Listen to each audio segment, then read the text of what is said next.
तो पिछले वर्ष कोरोना वेव में यूपी ने एक अलग ही मिसाल मिसाल कायम की। डब्ल्यूएचओ में उसकी काफी सराहना हुई, प्रधानमंत्री मोदी ने भी उसकी सराहना की। वहीं इस बार जो यूपी से जो तस्वीरें आई हैं, जिस तरह से विपक्ष और एक लेफ्टिस्ट मीडिया है, उसने उन तस्वीरों को वायरल किया। कुछ लोग टाइम मैगजीन पे भी चले गए उसके बदौलत। और एक तरह से पूरी भ्रांति फैलाई गई कि यूपी में पूरा तंत्र जो तंत्र है वो बिल्कुल नाकाम हो चुका है, सरकार नाकाम हो चुकी है। और एक तरह से पूरा एक नेगेटिव नैरेटिव जो है बढ़ा चढ़ा के सिर्फ देश में नहीं विदेश में भी फैलाया गया। लेकिन उसके साथ साथ में एक और जो खबरें आती हैं, जो सरकार की तरफ से आती है कि रिकॉर्ड टेस्टिंग हुई है यूपी में। और जिस तरह से योगी हर जगह जा रहे हैं, मैंने किसी और मिनिस्टर को नहीं देखा कि वो आइसोलेशन सेंटर्स में भी जा रहे हैं जहां पे कोरोना के मरीज हैं वगैरह। तो उस तरह से आप उसको सरकार का पक्ष रखना बहुत जरूरी होता है, और इसलिए हम आपकी राय जानना चाहेंगे कि एक्चुअली सच क्या है। क्योंकि आज के जमाने में अफवाहें ज्यादा जल्दी फैलती हैं और लोग विश्वास भी कर लेते हैं, क्योंकि पढ़ते थोड़ा कम है और हम डेटा पे विश्वास भी थोड़ा कम करते हैं। तो इसमें सच्चाई क्या है? ये सच्चाई ये है कि हमने पीछे भी देखा था कि एक टूल किट एक हमें पता है एक साइबर लैंग्वेज होती है कि पूरा एक सर्कुलर बनाया जाता है कि किस प्रकार से किसी चीज के ऊपर हमें काम करना है। तो यहाँ पर जो काम हो रहा है, चाहे मैं भारतवर्ष की बात करूं या मैं अपने प्रदेश उत्तर प्रदेश की बात करूं, कि भारतीय जनता पार्टी की सरकार के ऊपर कैसे प्रहार किया जाए, कैसे बदनाम किया जाए, अब पूरा सिस्टमेटिक होता है। यहाँ पर आपके खुद के देश के पत्रकार इसमें शामिल होते हैं, विदेश के पत्रकार इसमें शामिल होते हैं, या सो कॉल्ड जो अपने आप को एनजीओस कहते हैं वो शामिल होते हैं, व्यक्ति विशेष, कुछ सेलिब्रिटीज, कुछ रिटायर्ड जो सिविल सर्वेंट्स हैं उनको भी ले लिया जाता है। तो पूरे एक पैटर्न के फॉर्म पे ये तैयार किया जाता है और दिखाया जाता है कि ओहो कितनी बड़ी त्रासदी आ गई, और त्रासदी में इतनी बड़ी आपदा आ गई, और एक विफल प्रधानमंत्री है देश का, या एक मैं कहूंगी अनसक्सेसफुल चीफ मिनिस्टर है उत्तर प्रदेश जैसे प्रदेश का। पर यह है ना कि आप एजेंडा चला रहे हैं, एजेंडा आपका चल पा रहा है या नहीं चल पा रहा है, ये जनता के ऊपर निर्भर करता है। देखिए मैं अपने प्रदेश उत्तर प्रदेश, क्योंकि मैं उत्तर प्रदेश से आती हूँ तो मैं हमेशा उत्तर प्रदेश को अपना प्रदेश कहती हूँ। तो उत्तर प्रदेश की अगर मैं बात करती हूँ, 25 करोड़ की आबादी वाला प्रदेश अपने आप में एक पूरा देश है। अगर विश्व में देखा जाए केवल यूएसए और चाइना, ये दो देश ऐसे हैं जिनकी जो आबादी जो है हमसे ज्यादा है। बाकी पूरे पूरे विश्व में हमारे बराबर की आबादी वाला कोई देश यहाँ पे नहीं होता है। ऐसे प्रदेश को संभालना, पहले हमने देखा कोविड की जो पहली लहर आई थी उसमें, दूसरी लहर में, और जो 3T का सिस्टम उत्तर प्रदेश के मुख्यमंत्री जी ने शुरू किया, यानी ट्रेस, टेस्ट एंड ट्रीट, और अभी हजारों की सैकड़ों, मैं कहूंगी सैकड़ों की संख्या में आइसोलेशन में भी हमारे मरीज हैं। लगातार उनकी मॉनिटरिंग करना, उनको देखभाल करके उनको दवाइयां मुहैया कराना, जो भी जरूरतें हैं उसका पूरा देखना। ऑक्सीजन को लेकर इतनी ज्यादा त्राहिमाम हुआ, पूरे देश में हुआ, ठीक है, उत्तर प्रदेश में भी बहुत ज्यादा ऐसे दिखाया गया कि यहाँ तो कुछ हो ही नहीं रहा। पर मैं आपको बताती हूँ कि उत्तर प्रदेश में सबसे पहले ऑक्सीजन ग्रिड बना। ये पहल कैसे हुई? ये मुख्यमंत्री जी की हुई। 70 साल में 12 मेडिकल कॉलेज बने हैं हमारे प्रदेश में, और 4 वर्ष में 30 से ज्यादा बनकर खड़े हो गए, 2 एम्स बनकर खड़े हो गए। क्या ऐसे ही हो गया? वर्स्ट हेल्थ इंफ्रास्ट्रक्चर जो है हमने इनहेरिट किया था 2017 में जब हम यहाँ पर आए थे। वर्स्ट जिसको बोलते हैं, चरमराई हुई थी पूरी, क्योंकि यहाँ पर हर चीज क्या होता था, पैसे से तोला जाता था। पर योगी आदित्यनाथ जी को कोई अपना परिवार तो पालना नहीं है, जो कुछ करना है उत्तर प्रदेश की जनता के लिए करना है। तो सीधी सी बात है, उन्होंने जो हमारे मोदी जी देश के प्रधानमंत्री हैं, जो उनका मिशन विजन था वही हमारे प्रदेश में अप्लाई किया। और आज की तारीख में मैं गर्व से कह सकती हूँ कि मेरे प्रदेश में कोविड की जो दूसरी लहर है उस पर बहुत कुछ कंट्रोल कर लिया गया है। इतने बड़े प्रदेश के, इतनी बड़ी आबादी वाले प्रदेश के मुख्यमंत्री जी जो प्रोएक्टिव रहे, खुद कोविड के पेशेंट रहे, उसके बाद उनको आराम करना चाहिए था पर उन्होंने अपने दौरे शुरू कर दिए थे, माइक्रो मैनेजमेंट किया था। उसका असर ये हुआ है कि अब हमारे हाथ में जो चीजें हैं वो काफी कंट्रोल्ड है। आपको ये लगता है कि ये जो 2022 का जो इलेक्शन आने वाला है, ये सब क्या सोची समझी एक राजनीति और एक कूटनीति की तरह किया गया, एक पूरा इकोसिस्टम, जैसे आप बोल रहे हैं कि एक तरफ मीडिया होती है, एक तरफ राजनेता होते हैं, एक तरफ एक्टिविस्ट होते हैं और एक तरफ इन्फ्लुएंसर्स होते हैं, तो ये पूरा एक इकोसिस्टम होता है, प्लस उसमें दूसरे लोग भी जो कहते हैं कि उनके आईटी सेल है वो भी काम करती है। तो क्या ये सचमुच एक तरह से वो यूपी इलेक्शन को देख के किया गया, या फिर योगी की जो छवि है, हिंदुत्ववादी छवि है, उसको भी थोड़ा विलीफाई करने की कोशिश की जा रही है? ऐसा है कि योगी आदित्यनाथ जी की छवि को तो ये बिल्कुल नुकसान नहीं पहुंचा सकते हैं। हर बात पे जो हिंदू मुस्लिम करते हैं, इनसे ये पूछना चाहिए कि भाई आपको जरूरत है ना, हिंदुओं की वोट की भी जरूरत है, मुसलमानों की वोट की भी जरूरत है। आप जो है मंच पर खड़े होकर सारा गणित समझाते हैं, चाहे वो कांग्रेस हो, समाजवादी पार्टी हो या बीएसपी हो, कि इतने हमारे पास इतने वोट इस जाति और धर्म से आ जाएंगे, इतने वोट इस जाति और धर्म से आ जाएंगे और हम सत्ता में आ जाएंगे। भारतीय जनता पार्टी का तो एक नेता मंच पर खड़े होकर ये नहीं कहेगा कि भाई साहब ये मेरा गणित है, आप इस प्रकार से वोट करिए और हम जो है सत्ता में आ जाएंगे। हम लोग तो उसमें सबका साथ, सबका विकास, सबका विश्वास, भाई विश्वास है अगर योगी आदित्यनाथ जी पे तो आप वोट दीजिए, और अगर आपको विश्वास है अखिलेश यादव जी जैसे या मायावती जी जैसे, तो फिर आप समझ लीजिए इन लोगों की सत्ता जब जब रही है कितना कुछ हुआ आपके लिए। क्या आपके बच्चों की पढ़ाई लिखाई के लिए, आपकी हेल्थ के लिए, एक्सप्रेस वेज के लिए, अस्पतालों के लिए कुछ काम हुआ? बिल्कुल नहीं हुआ। हाँ, अगर ये कहते हैं कि भाई ये भगवाधारी मुख्यमंत्री है, इनकी हिंदुत्व की छवि है, तो कोई बुराई है क्या? हिंदू होना कोई गलती है क्या? गर्व से कहते हैं कि हम हिंदू हैं। और मुख्यमंत्री का पद जो है वो कॉन्स्टिट्यूशनल पोस्ट पर बैठे हुए हैं, वो जब काम करते हैं उत्तर प्रदेश के 25 करोड़ की आबादी के लिए काम करते हैं। वो डाइवर्सिफाई नहीं करते, जितनी योजनाएं वो लेकर आते हैं वो ये देखते हैं कि कौन इस कैटेगरी में फिट होता है, उसके अनुसार योजनाओं का उनको फायदा होता है। पर फिर भी जो लोग ये कहते हैं कि नहीं ये तो हिंदुत्ववादी छवि को आगे बढ़ाते हैं, आपका हिडन एजेंडा है। आप जो है कोर्ट के ऊपर जनेऊ धारण करके ये बार बार बताते हैं कि मैं असली ब्राह्मण हूँ कि नहीं हूँ, जबकि आपका खानदान क्या है पता है। अखिलेश यादव जी की पार्टी को जरूरत पड़ जाती है कि मैं इतने फिट की परशुराम की मूर्ति लगाऊंगा। इस प्रकार की बातें जो करते हैं, जिनको अपना हिंदुत्व दिखाने और जिताने की आवश्यकता पड़ती है, तो ये ढकोसली बाजी है। एक और चीज जो बार बार उछलती है वो ये कि यूपी किस तरह से महिलाओं के लिए असुरक्षित हो गया है। अब इसमें मुझे हाथरस का केस जरूर मेंशन करना चाहिए, क्योंकि जिस तरह से मीडिया वहां पे दिन रात रिपोर्टिंग हुई, और अब हमको जब बाद में छानबीन हुई तो पता चला कि पूरा केस ही उलट था।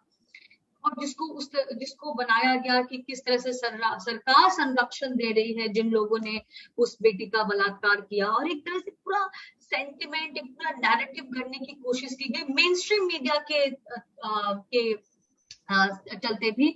और साथ ही साथ उन पत्रकारों को बहुत बढ़ा चढ़ा कर दिखाया गया कि कैसे एक पत्रकार जो है बेटियों के लिए, महिलाओं के लिए लड़ रही है, और हम ही है जो सत्य की खोज में है, और ये सरकार सत्य को दबाना चाहती है। तो आपको लगता है कि वो एक साजिश थी, या फिर उसको लेके जो एक नैरेटिव, अब एक पूरा बड़ा नैरेटिव उसको बार बार कोट किया जाता है। किसी भी आप फॉरेन रिपोर्ट को देख लीजिए, चाहे वो वॉशिंगटन पोस्ट हो या कुछ, अगर यूपी के बारे में लिखते हैं तो ये जरूर मेंशन करते हैं कि किस तरह से जो यूपी है वो महिलाओं के लिए असुरक्षित हो गया है। तो इसमें क्या कहेंगे आप? जी, देखिए सुजाता जी, मेरे को कई बार ये अवसर मिला कि जो विदेशी मीडिया है, जो बड़े बड़े विदेशी मीडिया है, उस प्लेटफॉर्म पर जाकर अपने भारतवर्ष की मैं बात रख सकूं, और मैंने रखी है, बड़ी मजबूती से भी रखी है, क्योंकि झूठ बोलने वालों की तो फौज है, पर जो सत्य होता है वो इतना मजबूत होता है, अकेली 100 पे भारी होता है। तो मैं सत्य के साथ इन विदेशी प्लेटफॉर्म्स पे मैंने बोला और अपने भारत की बात रखी, मजबूती से रखी और जीत कर आई वहां से। तो मैं आपसे ये कहूंगी, अगर हाथरस का उदाहरण आप लेती हैं कि वहां पे भी हमें पता है किस प्रकार की टूलकिट वहां पर चली थी। और ये देखिए, ये जो भाई बहन है राहुल गांधी और प्रियंका वाड्रा, इतना उछल कूद कर हमने देखा था एक्सप्रेस वे पे नोएडा में, इतना इन्होंने वहां पे क्योस क्रिएट किया था, इतना ज्यादा वहां पे सबको परेशान किया था। और उसी वक्त मैं अमरोहा का जिक्र कर देती हूँ, क्योंकि अमरोहा जो है नोएडा दिल्ली से मात्र 1-1.5 घंटे की दूरी पे है, और बाकी जो जिले हैं उत्तर प्रदेश में वहां पर भी इस प्रकार की घटनाएं सामने आई, परंतु ये लोगों ने नाम तक नहीं लिया। क्यों नहीं लिया? हाथरस आपको सूट करता है, दिल्ली के पास है, आपका टूल किट बना हुआ था कि इस प्रकार की घटना अगर कोई सामने आएगी और उसको हम किस प्रकार से पूरा एक्सप्लोड करेंगे, झूठ बोलेंगे। देखिए, हाथरस की घटना जो है ये बिल्कुल अलग थी, पर यह है हमारा कानून, ये जो डाइंग डिक्लेरेशन होता है उसको हम एक्चुअल मानते हैं, परंतु सत्यता उसमें कुछ और थी। सीधी सीधी पूरी पूरी साजिश थी, सरकार को बदनाम करने की, पर ये लोग विफल हुए, बिल्कुल फ्लॉप हुए। और हमने देखा था, यहाँ ही नहीं, बाहर से और हमारे साउथ से जाने क्या क्या पूरा एक षड्यंत्र लेकर, जाल बिछाकर यहाँ पर बैठे हुए थे। पर वही मैंने कहा, योगी आदित्यनाथ जी में वो शक्ति है, वो डिलीवरेंस है कि आप कुछ भी करिए, आपको पस्त कर देंगे, हरा देंगे, क्योंकि उनकी नीयत में कोई खोट नहीं है। आपकी नीयत में खोट है, आप साजिशें करते हैं, आप महिलाओं को अपना राजनीतिक हथियार बनाते हैं। महिलाओं को राजनीतिक हथियार बनाने की आवश्यकता नहीं है। महिलाएं सक्षम है, सशक्त है, केवल और केवल उनको मौके की आवश्यकता होती है। जी, इसमें अगर राजस्थान में वही घटनाएं होती है तो उसकी बात भी नहीं होती बिल्कुल, और उस पर बिल्कुल चुप्पी साध ली जाती है। राजस्थान में नहीं बोलते हैं, पंजाब में नहीं बोलते हैं, महाराष्ट्र में तो राहुल गांधी कहते हैं भाई देखो ऐसा है कि ये हम बहुत छोटे रोल में हैं। नहीं तो महाराष्ट्र का देख लीजिए, एक नहीं 10 उदाहरण। उस पर राजस्थान में भी चल रहा था, दलित बच्ची को उठाकर ले जाया गया था, पर मुंह से 2 बोल नहीं फूट रहे थे। यहाँ तो आप देखिए ना, चाहे पॉस्को को लेकर देख लीजिए, फास्ट ट्रैक कोर्ट्स जो है तेजी से बने हैं, 200 कुछ ऑलरेडी बन चुके हैं। जो हमारे 1535 जो है थाने हैं, उसमें महिलाओं की डेस्क बिल्कुल अलग से है। जो 1090 है, 112 है, जो हेल्पलाइंस है, सखी सेंटर है, इतना ज्यादा यहाँ पे महिलाओं के लिए किया जा रहा है। केवल एक जागरूकता की बात होती है, वो जागरूक, बिकॉज कुछ लोगों के लिए इग्नोरेंस इज अ ब्लेस। ये राजनीतिक दल समाजवादी पार्टी, बीएसपी, कांग्रेस जैसे उसी में बिलीव करते हैं। आप योजनाएं लेकर आइए और मत बताइए लोगों को कि योजना, यहाँ पे योजना भी लाई जाती है और लोगों को अवेयर भी किया जाता है, उससे महिलाओं को फायदा होता है। और हमने देखा कि 2014, 2017, 2019 हैट्रिक किया है भारतीय जनता पार्टी ने उत्तर प्रदेश में। एक और मुद्दा है जो बहुत बहुचर्चित है, 6 महीने हो गए उसके, किसानों का, जो किसान कृषि कानून को लेके जो आंदोलन चल रहा है। हमने शुरू से देखा उसको कि किस तरह से वो राजनीति से प्रेरित रहा, कभी टूल किट में फंसा, कभी 26 जनवरी की जो शर्मनाक घटनाएं हुई, कभी खालिस्तान से उसके तार जुड़े, लेकिन आज भी वो पीछे नहीं हट रहे हैं। जबकि ये डेटा कहता है, रिपोर्ट दिखाती है कि उनके आंदोलन की वजह से भी कोरोना जो है गांव-गांव में पहुंच गया, क्योंकि लोग आए उनमें शामिल होने के लिए, उसके बाद वापस गए तो कोरोना गांव में हो गया। और एक तरह की भ्रांति फैलाई, वो खुद तो टीका ले रहे हैं, पर गांव वालों को बोल रहे हैं कि टीका मत लो, इससे कुछ नहीं होगा, कोरोना कुछ नहीं, और भड़का रहे हैं। लेकिन जिस तरह से जो वेस्टर्न यूपी का जो समीकरण है, जहाँ जिसकी सीमाएं हरियाणा से लगी हुई हैं, और जहाँ पे इन नेताओं का थोड़ा बहुत वर्चस्व है, तो क्या आपको लगता है कि जो 2022 में जो इलेक्शंस होंगे उसका असर पड़ेगा उस? देखिए, ये जो किसान आंदोलन जिसको हम कह रहे हैं, और जिस प्रकार से कुछ अगेन वो जो एक नेटवर्क इनका चलता है, लेफ्टिस्ट का कह दीजिए या कुछ भी कह दीजिए, जिसमें कि इन्होंने कहा कि नहीं भारतीय जनता पार्टी तो कहती है खालिस्तानियों का है। देखिए कितनी गलत बात है। शुरुआत में इसी से करना चाहती हूँ। एक जो ग्रुप था किसान आंदोलन में, जो लोग आए हुए थे, उन्होंने ये झंडा लिया हुआ था, बैनर लिया हुआ था, जिसको मीडिया ने कवर किया था, जिसपे कि कुछ लोगों ने बोला, मीडिया ने भी बोला, हाँ हम लोगों ने भी कहा कि भी ऐसा एक ग्रुप आया हुआ है जो कि इस तरीके का बैनर नहीं लेना चाहिए। भारतीय जनता पार्टी के कभी किसी ने नहीं कहा कि ये जो किसान बैठे हैं ये खालिस्तानी है, बिल्कुल नहीं कहा, परंतु एक नैरेटिव, फॉल्स फेक नैरेटिव बनाने का प्रयास किया गया, और हम उसको मुंह तोड़ जवाब देते हैं जब कोई हमारे ऊपर इस प्रकार का आरोप लगाता है। ये देखिए मेजरली कहाँ से शुरू हुआ? पंजाब से शुरू हुआ। पंजाब में जो है एक आड़तियों का, मैं कहूंगी कि एक कार्टेल की तरह चलता है। वहां पे बहुत बड़े बिग स्टेक्स वाले हैं, और उनकी पूरी पॉलिटिक्स जो है इस पे निर्भर करती है। तो उनके लिए पूरा लाइफ एंड डेथ का मसला हो रहा था, क्योंकि चुनाव अगले साल पंजाब के अंदर भी हैं। तो सबसे ज्यादा, क्योंकि कोरोना का समय चल रहा था, बहुत बड़े बड़े जो किसान संगठन हैं, उन लोगों ने भी कहा था कि भी अभी इसको आप पोस्टपोन कर दो, कि अभी कोरोना वेव चल रही है। पर पंजाब की तरफ से बहुत ज्यादा प्रेशर था। इधर वेस्टर्न यूपी में जो अगर हम बात करते हैं, तो गाजीपुर बॉर्डर जो यहाँ पर है, जो उत्तर प्रदेश और दिल्ली का बॉर्डर है, गाजीपुर बॉर्डर उसको बोलते हैं। वहां पे जो 2 बड़े किसान संगठन आकर बैठे हुए थे, एक सरदार बीएम सिंह जी का, जो कि किसान मजदूर संगठन है, और दूसरा ये बीकेयू का, जो टिकैत बंधु चलाते हैं। शुरुआत में हजारों की सैकड़ों की संख्या में जो वहाँ किसान आकर बैठे थे, सरदार वीएम सिंह जी के ऑर्गेनाइजेशन से आकर बैठे थे और भारतीय किसान यूनियन के चंद भर आए हुए थे। और फिर हमने देखा लाल किला का पूरा जो एक षड्यंत्र वहां पर चला था। तो सरदार वीएम सिंह ने एक पढ़े लिखे समझदार नागरिक की तरह कहा कि भाई देखो ये सब चीजें ठीक नहीं है, आपको अपनी आवाज उठानी है, आप आवाज उठाइए, पर ये तरीका ठीक नहीं है कि आप लाल किले पे चढ़ जाएंगे और गुंडागर्दी करेंगे ये सब, और मैं इस चीज का अपोज करता हूँ, मेरे और मेरे साथी उठ जाएंगे। राकेश टिकैत जी अपने कुछ चंद बिल्कुल मुट्ठी भर लोगों के साथ वहां पर रुके और फिर उस रात जिस प्रकार से पूरा एक इन्हीं लोगों के द्वारा षड्यंत्र हुआ, उन्होंने 2 आंसू टपकाए और एक नए हीरो के रूप में वो उभर कर आए। यही राकेश टिकैत जी हैं, इनसे ये पूछ लेना चाहिए, भाई साहब ये बता दीजिए, आपने ये पश्चिमी उत्तर प्रदेश गन्ना बेल्ट है कि कितने गन्ना किसानों के खाते में आपने अपने संघर्ष से पैसे पहुंचवाए? एक परिवार नहीं मिलेगा, एक परिवार नहीं मिलेगा, ठीक है। तो ना तो ये किसानों के बीच में होते हैं, ना किसानों के लिए संघर्ष करते हैं, केवल और केवल ये राजनीति करते हैं। पश्चिमी उत्तर प्रदेश में गन्ना किसान सबसे ज्यादा रहता है। पिछले साल तक का पूरा गन्ने का भुगतान मुख्यमंत्री योगी आदित्यनाथ जी ने करवा दिया। चीनी मिलें सारी चल रही हैं, खांड सारी जो है इतने सैकड़ों के नंबर्स में उनको लाइसेंस दिए गए हैं। अब मुझे ये बताइए कि ये अखिलेश यादव जी आकर ये बता पाएंगे कि जब इन्होंने सत्ता छोड़ी थी, लाखों करोड़ों का जो भुगतान होना था गन्ना किसानों का, इन्होंने नहीं किया था, हमारी सरकार ने आकर किया था।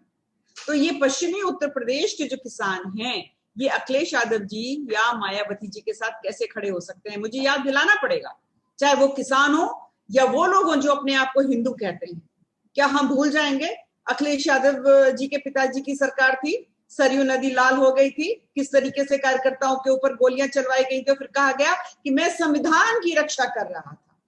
मुझे उन महिलाओं से भी पूछना पड़ेगा कि जो अखिलेश यादव जी के विषय में कहती हैं कि नहीं नहीं ये आएंगे तो बेहतर होगा, इनकी पार्टी वाले क्या कहते थे? बलात्कारियों के लिए लड़के हैं, गलती हो जाती है। तो इनको सोचना पड़ेगा कि ऐसा मुख्यमंत्री चाहिए योगी आदित्यनाथ जी के रूप में, भारतीय जनता पार्टी चाहिए जो महिलाओं का सम्मान करती है, हिंदुत्व का सम्मान करती है और किसानों के विषय में सोचती है, गरीबों के विषय में सोचती है, और चाहे वो उद्योगपति हो उनके विषय में भी सोचती है। ये हमारी सरकार है ना, जिसने कहा कि नहीं हम आपको किसी भी जो लेबर लॉज हैं उनसे छुटकारा देते हैं, आप आइए हमारे यहाँ पे इन्वेस्ट करिए। 1000 मैं तो चैलेंज करती हूँ प्लेटफॉर्म पे, आप कहिए हर क्षेत्र में योगी आदित्य जी ने काम करके दिखाया है। अनिल जी, एक बात आपने बोली, ये पुराना जितना पास्ट है, जो शायद हम अब इसको हम कुछ भी कह ले, इसको हम बोले कि हमारी छोटी मेमोरी है, हम भूल जाते हैं। तो आपको नहीं लगता कि जिस तरह से एक पूरा सुनियोजित तरीके से अपना पास्ट भुला के और एक जनता को दिग्भ्रमित करने की कोशिश चारों दिशाओं से हो रही है, तो थोड़ा, और क्योंकि मीडिया अब हमको तो मान लेना चाहिए कि वो लेफ्ट लीनिंग है और उनको प्रोपेगेंडा चलाने में उनका स्वार्थ शायद सत्ता हो, तो आपको नहीं लगता कि सरकार को थोड़े और प्रयास करने चाहिए कि बातें नीचे तक पहुंचे? क्योंकि जो नैरेटिव जाता है, जो व्हाट्सएप पे फॉरवर्ड होते हैं, जो कि एक बार में एक मैसेज शायद लाखों लोगों तक पहुंच जाता है और उस मैसेज में कोई सच्चाई नहीं होती, सिर्फ इमोशन के बेसिस पे, सिर्फ भावनाओं के बेसिस पे उनको भड़काया जाता है, उनको किस तरह से उनको दिग्भ्रमित किया जाता है। तो ऐसा नहीं लगता कि आपको एक टेस्टिमोनियल कैंपेन, जो लोग नीचे से, जैसे कि किसान आंदोलन, मैंने बहुत सारे, क्योंकि मैं खुद भी बहुत सारे लोगों से बात करती रहती हूँ, तो ऐसे बहुत सारे किसान हैं जो अब ये बात को मान रहे हैं कि कैसे प्रधानमंत्री की योजना के हिसाब से उनके खाते में डायरेक्ट पैसे आ गए हैं, जो कि पहले उनको मिल ही नहीं पाते थे। पहले उनकी जो बिचौलियों के बीच रह के वो उनको कभी भी कुछ भी नहीं मिल पाया, इसीलिए तो किसानों की ये हालत आज हमारे देश में। तो ऐसा नहीं लगता कि आपको एक टेस्टिमोनियल या कुछ ऐसा एक कैंपेन चलाना चाहिए जहां से ग्राउंड में जो बात है, जो उनके बीच के लोग हैं, जो उनके बीच के किसान हैं, उनकी बात जनता तक पहुंचे? जी सुजाता जी, आपने बहुत अच्छी बात की, किसानों की भी बात की। बिल्कुल, किसान सम्मान निधि जो है अब डायरेक्ट जो है किसानों के अकाउंट में जाती है। बीच बिचौलियों का जो एक किस्सा था, धंधा पानी था, वो बिल्कुल बंद हो चुका है। डीबीटी जो है, चाहे कोई भी किसी भी प्रकार की अगर हमें सहायता पहुंचानी है तो वो सीधे सीधे अकाउंट में जाती है। जनधन योजना आपको पता है कि भाई 0 बैलेंस से अकाउंट खुल जाता है, कोई चिंता नहीं, चाहे वो श्रमिक हो, चाहे वो किसान हो, चाहे वो महिलाएं हो, सबको जो जो भी बेनिफिट पहुंचाना है वो सीधे सीधे अकाउंट में जाता है। आप बिल्कुल ठीक कह रही हैं कि लगातार भारतीय जनता पार्टी जो है एक हमारी सबसे बड़ी मजबूती हमारा संगठन होता है, और संगठन के द्वारा जो है लगातार हम लोगों के बीच में जाते हैं। अभी बड़ा अनप्रेसिडेंटेड समय चल रहा है, इस प्रकार का समय 100 वर्ष में हमारे भारत ने तो देखा नहीं था। कोरोना जिस प्रकार से आया है, और हम एक डेवलपिंग देश हैं, विकासशील देश है, पर हमारा कंपैरिजन ये जो डिबेट पर बैठकर जो बहुत सारे मीडिया या वो अपोजिशन वाले किससे करते हैं, यूएसए से करते हैं, इंग्लैंड से करते हैं, अच्छा लगता है, परंतु अगर हम उसमें भी देखा जाए टीकाकरण में हमने इन सबको भी पस्त किया है। आज एक चीज मैं आपको बताऊं, देखिए सबसे बड़ी आज सब कोरोना जो है हर घर में पहुंच चुका है, हर घर में, मतलब अगर आपके खुद के परिवार में नहीं हुआ तो आपके जानने वाले में, आपके रिश्तेदारों में, आपके मित्रों में कहीं ना कोई इससे प्रताड़ित जरूर रहा है। तो इस वक्त सबसे बड़ा चैलेंज जो है उत्तर प्रदेश की सरकार का ये है कि कोरोना को हम बिल्कुल कंट्रोल में करें, वैक्सीनेट कराएं और टेस्टिंग कराएं। उसमें पूरे जी जान से उत्तर प्रदेश की जो सरकार है वो लगी हुई है। बाकी जितनी बेनिफिट्स हैं वो सीधे सीधे पहुंच रहे हैं। अभी आप हाल फिलहाल में देखिए ना, जो अनाउंसमेंट हुआ केंद्र ने जो किया है वो तो किया है, किसी और दिन हम बिल्कुल चर्चा करेंगे। और 7 वर्ष हमारे मोदी जी को पूरे भी हो गए हैं केंद्र में, और बहुत एक अच्छा प्रतिनिधित्व किया है, पूरे विश्व में हमारा नाम हुआ है, और शायद इसीलिए बहुत सारे लोगों को परेशानी भी होती है, मोदी जी के ऊपर बहुत प्रहार करते हैं, परंतु उनका जो व्यक्तित्व ये है कि आप जितना उनके ऊपर प्रहार पत्थर फेंकोगे वो उतने ही मजबूत होते जाते हैं। ये हमारे विपक्षियों को समझ लेने चाहिए। अगर शांत बैठोगे तो शायद मौका मिल सकता है, फेंको पत्थर, वो उतने ही मजबूत होंगे, शक्ति मिलती है उनको। तो कोरोना हमारा कंट्रोल हो जाएगा तो डेफिनेटली, अगर हम यहाँ बैठकर आज मैं ये गिनाने लग जाऊं कि भैया 370 ये बता दो भारतीय जनता पार्टी की सरकार ने किया कि नहीं किया, उसका बहुत बड़ा समर्थन उत्तर प्रदेश से आया कि नहीं आया। सीए का जब हम देख रहे थे, यहाँ पे एजिटेशन हो रहा था, आपने देखा जो प्रियंका वाड्रा थी, जब एजिटेशन में 1-2 लोग मर गए थे, उनके घर गई थी। कभी कोई हिंदू मर जाए तो नहीं जाएंगे, कोई सिपाही सरहद पे अपनी जान दे दे उसके घर नहीं जाएंगे, और ये कहा कि आप लोगों का जो सीए के एजिटेशन में बैठे थे, आपका मुकदमा हम लड़ेंगे, यानी कि कांग्रेस लड़ेगी। समाजवादी पार्टी अलग उनके साथ खड़ी हुई थी, बीएसपी अलग उनके साथ खड़ी हुई थी, और भारतीय जनता पार्टी जो है ये कह रही थी कि नहीं, हम सत्य का साथ देंगे, और जो सत्य है वो उसको हम खत्म नहीं होने देंगे, झुकने नहीं देंगे। तो ये फर्क है। राम मंदिर भी बन रहा है, और हम जहां जहां जो चीज हो, वायदा जो हमने किया हम उसको पूरा कर रहे हैं। ट्रिपल तलाक हम का आपने देखा कि जो हमारी मुस्लिम बहनें हैं, किसी की हिम्मत थी कि उसको खत्म कर सके, कांग्रेस में हिम्मत थी नहीं की, हम लोगों ने किया। और उत्तर प्रदेश में आपने देखा है कि किस प्रकार से योगी आदित्यनाथ जी ने जो ट्रिपल तलाक की पीड़ित महिलाएं हैं उनकी मदद के लिए, और अभी कोरोना में जिन बच्चों के माता पिता नहीं रहे उनके लिए फाइनेंशियल जो हेल्प है, उनके रहने का इंतजाम पूरा योगी आदित्यनाथ जी ने किया है। तो मैं ये कहूंगी कि अभी कोरोना है, उसकी लड़ाई लड़ रहे हैं, कोरोना से कैसे लोगों को राहत पहुंचाई जाए, कैसे उसको मदद की जाए। T9 उनकी पूरी टीम है, प्रदेश में भी है, हर जिले में भी है, इससे जीत हासिल करेंगे। लोगों को विश्वास है योगी आदित्यनाथ जी में, भारतीय जनता पार्टी की सरकार में, मुझे पूरा विश्वास है, पूरी ताकत से हम दोबारा अगले साल आएंगे। दोबारा अगले साल आने पे एक और सवाल बनता है कि ये जो 5 राज्यों के चुनाव हुए हाल फिलहाल में, हमने देखा किस तरह से महिलाएं जो मतदाता के रूप में उभरी, और उन्होंने डिसाइड किया, उन्होंने बहुत निर्णायक भूमिका निभाई सरकार को, चाहे वो आसाम हो, चाहे वो बंगाल हो, चाहे वो केरला हो। तो यूपी में जो चीजें जो हमने पहले बात की, उसको मद्देनजर रखते हुए आप भाजपा कैसे, आप खुद भी एक महिला हैं, महिला नेता हैं, और काफी प्रखर है, सब जगह दिखती हैं, तो आप अपने हिसाब से और भाजपा एक पार्टी के हिसाब से किस तरह से महिलाओं को जोड़ने की कोशिश कर रही है?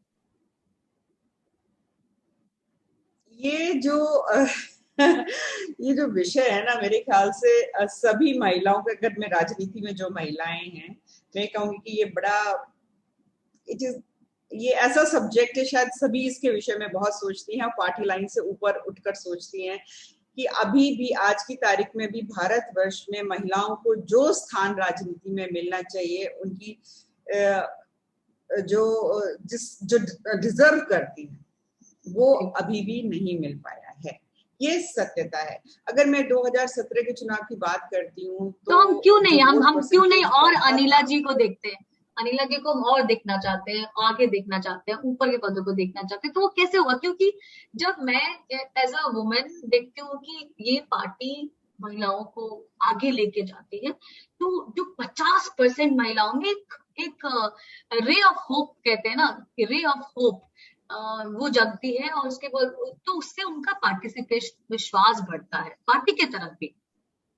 एक तो हो गई नेशनलिस्टिक वे, बात बिल्कुल ठीक जी। तो उस एक वुमेन सपोर्ट वुमेन कैसे करें? बिल्कुल आप ठीक कह रही हैं कि, और मुझे लगता है कि वुमेन दे सपोर्ट वुमेन। मैं बता रही हूँ आपको कि मैं जहाँ जो कुछ हो सकता है मैं बिल्कुल मदद करती हूँ महिलाओं की आगे बढ़ाने के लिए। अक्सर मालूम है, जैसे कई जगह हम चर्चा में बैठते हैं और ये कहा जाता है अरे महिला तो महिला की दुश्मन होती है। मैं कहा नहीं, बिल्कुल आप गलत कह रहे हैं, महिला महिला की दुश्मन नहीं होती है। मैं आपको बताती हूँ कि महिला को कितना कॉम्पीट करना पड़ता है। आप लोग इतनी सी ओपनिंग देते हैं महिलाओं के लिए, बिल्कुल इतनी सी, और वो भी ऐसा लगता है कि भाई नहीं ठीक है, बड़ा एहसान कर रहे हैं महिलाओं के ऊपर। ये मैं जनरल बात कर रही हूँ, मैं किसी राजनीतिक दल की या राजनीतिक दलों की बात नहीं कर रही हूँ, ओवरऑल बात कर रही हूँ। तो अब आप उस महिला को बेचारी को एक तो कॉम्पीट करना है पुरुषों से, और उसी ओपनिंग में उसको कॉम्पीट करना है अपनी बाकी महिलाओं के साथ भी। तो वो बहुत फेरोशियसली उस जगह के लिए लड़ती है। तो एक बहुत ही कन्वीनियंटली कहा जाता है अरे महिला महिला की दुश्मन है। मैंने कहा कहाँ भैया, कौन से, क्या पुरुष पुरुष से कॉम्पीट नहीं करता क्या?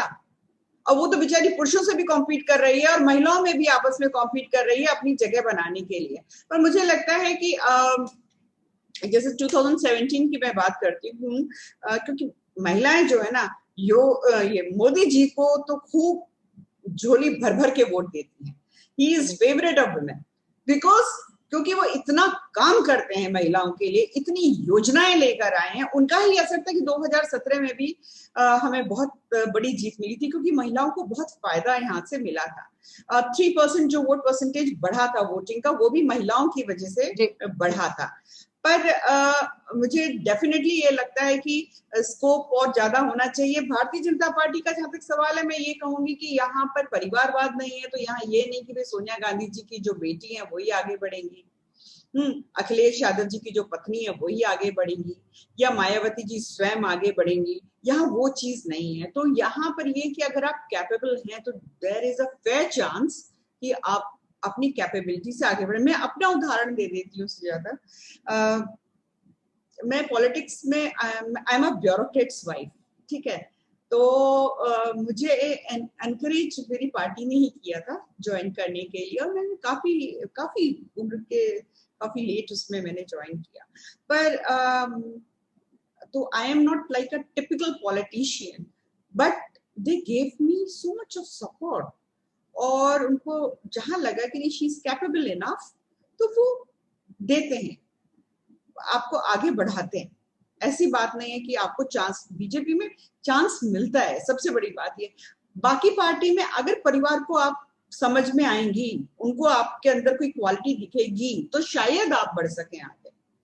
यहाँ ये कि अगर आप में कैपेबिलिटी है तो आपके बहुत फेयर चांस है आप आगे बढ़ सके। So this is the difference in between Bharatiya Janata party and other political party, and this is, I mean, इससे अच्छी बात क्या हो सकती है। अभी भी हम, आप देखिए पार्लियामेंट में, देखिए अभी तक इतनी महिलाएं मेंबर ऑफ पार्लियामेंट चुनकर नहीं आई। For the first time Bharatiya Janata party की वजह से इतनी महिलाएं चुनकर आई हैं।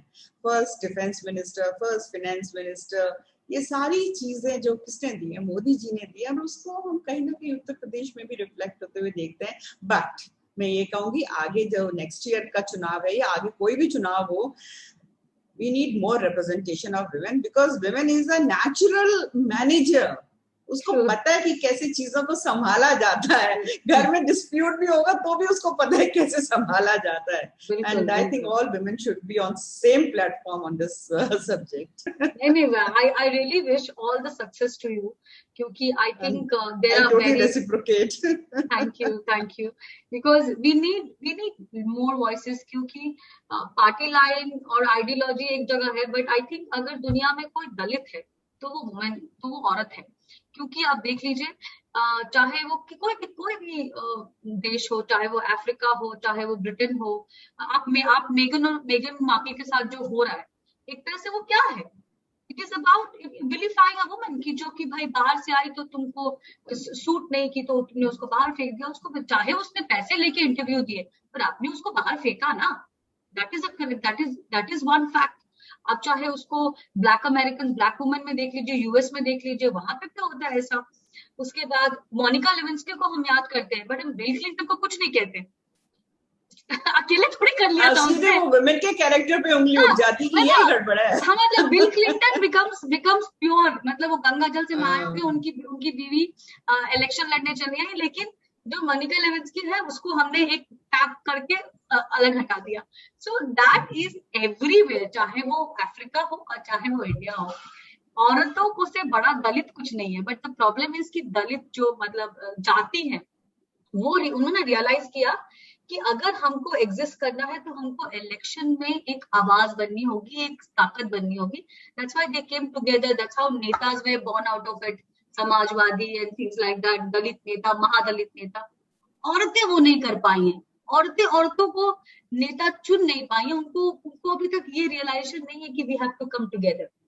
और वो उसका रीजन ये मैं बताती हूँ सुजाता, कि जैसे मैं किसानों की बात करती हूँ कि किसान भी हमेशा अपनी आवाज इसलिए नहीं उठा पाया, और 74 साल में हमने देखा कि धीरे धीरे उसकी जो सिचुएशन है वो बद से बदतर होती चली गई, क्योंकि किसान कभी as a unit, as a identity नहीं उभरा। वो हमेशा रिलीजन और कास्ट में डिवाइड हो जाता है जब वोट करने का समय आता है। ऐसी जो विमेन है, तो जब वो एज एन आइडेंटिटी नहीं वो अपने आप को अभी स्टैंड अप कर पाई है, फिर वो भी रिलीजन और कास्ट में डिवाइड हो जाती है जब वोट करने का समय आता है। बट मैं आपको बताती हूँ कि मैंने ऐसा भी देखा है, 19 में भी देखा है, 14 में भी देखा है, परिवार में महिलाओं ने अपने पतियों के खिलाफ जाकर मोदी जी को झूठ वोट किया है। बिल्कुल बता के नहीं, मुस्लिम औरतों ने, तो वो तो था ही। हाँ।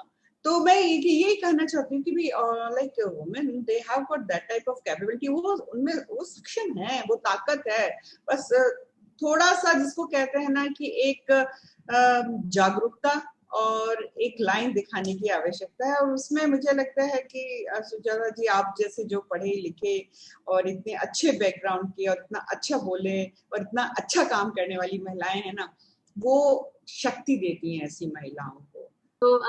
तो धन्यवाद अनिला जी, हमसे जुड़ने के लिए, इतनी सारी बातें करने के लिए, तथ्यों को बताने के लिए, ना कि जो अफवाहें हैं उन पे विश्वास करने के लिए। और बाकी मैं चीजें जनता पे छोड़ती हूँ, जो हमारे व्यूअर्स हैं उन पे छोड़ती हूँ, कि जो भी चीजें अनिला जी ने कही हैं, आप किसी भी अफवाह को विश्वास करने से पहले, किसी भी तस्वीर को कहानी समझने से पहले आप एक बार उसकी फैक्ट चेक जरूर करें। हाँ, कुछ ऐसे इंस्टीट्यूशन है, उनके फैक्ट चेक्स पे भरोसा नहीं करें, अपने बुद्धि पे, अपने विवेक पे भरोसा करें। और थोड़ा सा अपना, अगर आपको लगता है कि योगी गवर्नमेंट काम नहीं कर रही है, यूपी में सरकार फेल हो रही है, तो थोड़ा पीछे जाए, देखें कि सरकार की मंशा कैसी है, हम कितने बड़े देश हैं, कितना बड़ा प्रदेश है, और जो संसाधन है हमारे पास, उसमें हम क्या क्या काम कर रहे हैं। आई थिंक आज जरूरत है सकारात्मक चीजों पर सोचने की, ये सोचने की कि देश आगे कैसे बढ़ेगा। और वो तभी होगा जब हम इमोशन से हटके, भावनाओं से हटके, अफवाहों से हटके तथ्य पे अपना विचार रखेंगे और उस पर अपना जो है मंतव्य बनाएंगे। तो थैंक यू निजय, बहुत बहुत धन्यवाद आपका हमसे जुड़ने के लिए। It was pleasure talking to you. Same here. Thank you.